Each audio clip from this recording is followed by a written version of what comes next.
नमस्कार मैं डायटिशियन स्मृति रेखा नायक मत जड़े मोर बंधु मेसेज मध्यम क्वेश्चन टे पचारि तो मैडम हसिले तो बहुत सारा बेनिफिट मिले किंतु कांदिले कौन हुए निश्चित भाव में सर आपंकर सुंदर क्वेश्चन को मैं हार्टली वेलकम करुच्ची।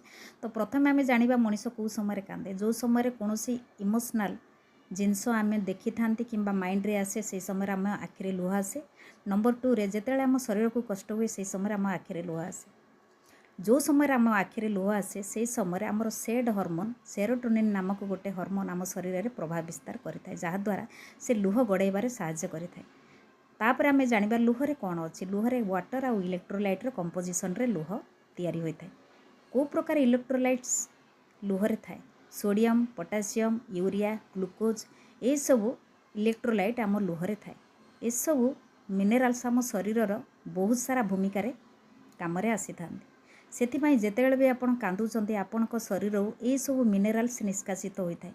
जदि ये सब जिनस आपणक शरीर निष्कासित होता है ताहले आपणकर शरीर डिसइलेक्ट्रोमिया नाम नामित होता है।